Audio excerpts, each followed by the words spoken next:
péché. Vive la polygamie. Un chrétien qui a beaucoup de femmes ne pêche pas. Cher célibataire, si tu n'es pas encore fatigué du célibat, ne te marie pas, car le célibat est une bénédiction. L'âne sauvage, l'homme sans cœur opposé à tout ce qui est bon sens. Amen. Le barbare. Tu es riche en volant, moi je suis riche dans la justice. Tu es riche par les fétiches, moi je suis riche par l'onction. Salut les abonnés, comment allez-vous? J'espère que vous portez à merveille. Nous voici encore pour une nouvelle vidéo, mais cette fois-ci de façon très spéciale. Cette semaine, on s'est basé sur le showbiz. Aujourd'hui, parlons un peu de Dieu. Les pasteurs qui sont censés nous rapprocher de Dieu, ils ne s'entendent pas. Au moment où d'autres supportent la polygamie, d'autres sont pour la monogamie. Qui prendre, qui laisser? Qui écouter, qui ne pas écouter? Souvent, on se retrouve à des situations sans choix. Dans cette vidéo, les abonnés, permettez-moi de vous présenter la version du pasteur Gédéon qui supporte la polygamie et le pasteur Marcelo qui, de son côté, fait comprendre à ses fidèles qu'être célibataire est une bénédiction. Alors, toi qui regardes cette vidéo, si tu n'es pas encore abonné, abonne-toi et peu importe ta position géographique, que tu sois en Côte d'Ivoire, au Togo, au Cameroun, au Bénin, ton désir d'être au courant des actualités qui se passent dans tous ces pays, tu as jusqu'à t'abonner. Active la cloche de notification. Chaque jour, tu seras au courant de tout. Alors, sans plus tarder, abonne-toi. Ça commence. Écoutons un peu la version du pasteur Gédéon. Rien ne passe un péché. Vive la polygamie. Un chrétien qui a beaucoup de femmes ne pêche pas. C'est la femme qui n'a pas le droit d'avoir plusieurs maris. Femme. Abraham prit encore une femme. Oh, il avait d'abord Sarai. Et du vivant de Sarai même, il a enceinté Agar, sa servante. Et c'est cette Agar-là qui lui a enfanté Ishmaël, l'âne sauvage. L'homme sans cœur opposé à tout ce qui est bon sens. Amen. Le barbare. Alors, Abraham prit encore une femme. Abraham prit encore une femme. Nommée Ketura. Nommée Ketura. Abraham donna tous ses biens à Isaac. Et ensuite, il fit des dons. Après Sarai, la vieille mère qui est décédée, Agar, la servante qu'il a enceinte, Ketura, dont on vient de parler, le vieux avait encore des mamites, c'est court. Abraham fit des dons. Dieu était très toxique. Qui vous a dit que c'est péché même? L'homme avec qui Dieu causait Fafa, il est dans ça, Dieu parle. Il ne lui a rien dit, c'est nous à Makori ici, là, Sobia là. On va venir, nous les enfants, on va se discuter. Alléluia. Ah, que pensez-vous de ceci les abonnés? Écoutons aussi le pasteur Marcelo. Il n'hésite pas à nous donner ses conseils. C'est parti. Cher célibataire, si tu n'es pas encore fatigué du célibat, ne te marie pas, car le célibat est une bénédiction. Le célibat est une bénédiction. Tu te réveilles quand tu veux, tu dors quand tu veux, tu portes ce que tu veux, tu manges quand tu veux. Personne ne te dit où es-tu, où vas-tu, que fais-tu, ça c'est qui? Garde la femme de ta jeunesse, dit la Bible.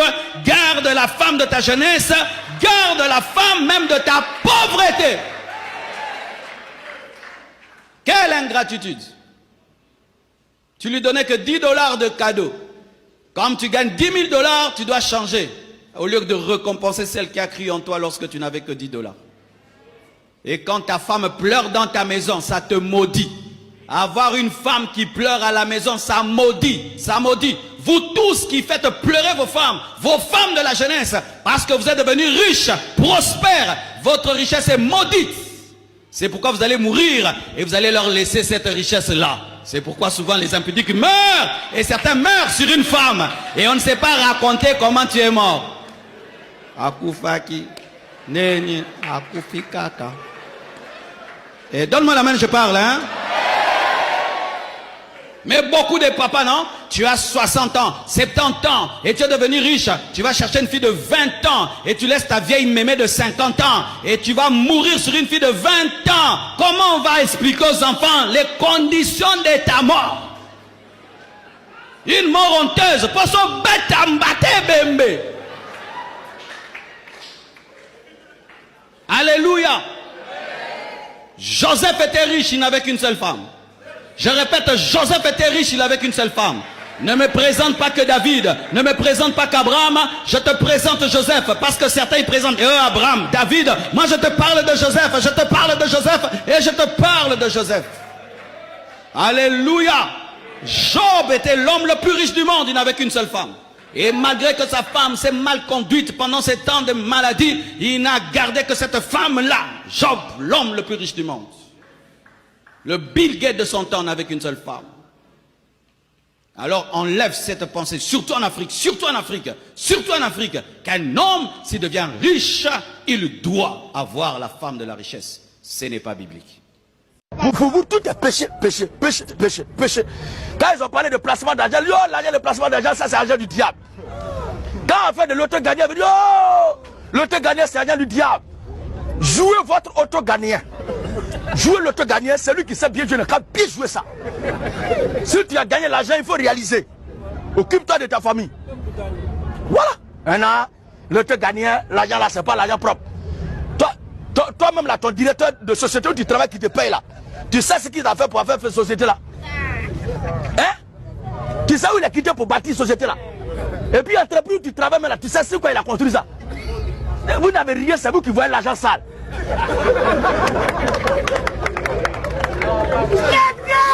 Vous avez vu quelqu'un, ça est sur lui, est-ce que ça fait bruit? Depuis que vous avez vu bon jeton même, on va remettre bon jeton à quelqu'un publiquement. Ça, c'est les mougou dont les gens devant les gens. Mais bon jeton là, c'est dans le noir que ça se passe. L'argent a toujours été louche. Et l'argent aime toujours les coups louches. C'est comme ça. Regardez ce bâtiment là, le salaire de fonctionnaire, quoi, tu vois, c'est combien? Et puis on va construire ça là. Reste là, l'argent sale, l'argent sale. Il n'est pas juste et convenable qu'un homme de Dieu introduise l'esprit de faire la magouille et de faire business dans l'église. Il faut faire la précision. Le peuple de Dieu, les enfants de Dieu, le croyant, en tant qu'un simple fidèle, a le plein droit de faire ses business dans la société. Ainsi, si tu abandonnes Dieu dans la richesse, tu l'avais déjà abandonné. Si tu deviens impudique dans la richesse, tu étais déjà impudique. L'argent seulement a amplifié ton impudicité. Et si tu es humble dans la richesse, l'argent ne t'a pas rendu humble. Tu étais déjà humble, mais l'argent a révélé que toi, tu es capable, malgré la richesse, de rester humble. C'est pourquoi ne dis jamais, il a abandonné Dieu parce que Dieu l'a enrichi. Il avait déjà abandonné, ça s'est maintenant manifesté. Give me amen. C'est pourquoi lorsque tu n'as pas l'argent et tu es saint, ta sainteté peut-être est une fausse sainteté parce qu'il y a des péchés qui coûtent cher que tu ne commets pas encore. Mais lorsque tu auras l'argent, tu pourras aller à l'hôtel du fleuve, te payer 10 jours là-bas avec des prostituées. Oui, il y a des frères qui rêvent, si j'ai l'argent, je prends une chambre à l'hôtel, 10 jours avec 10 filles. Oh, pour faire ça, il faut avoir l'argent. Tu ne fais pas ça parce que tu n'as pas l'argent. Ce n'est pas que tu aimes Dieu, tu n'as pas l'argent. Le jour que l'argent vient, le projet devient réalité, projet Latinzo tout.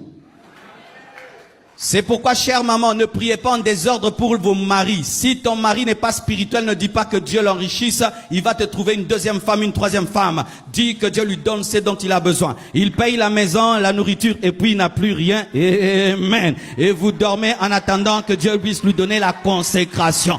Oui, toi qui ne crains pas Dieu, que Dieu ne te donne pas l'argent, qui te donne seulement le minimum pour vivre, payer la maison, envoyer les enfants à l'école, c'est tout. Je dis c'est tout. Moi, ton pasteur, je dis c'est tout.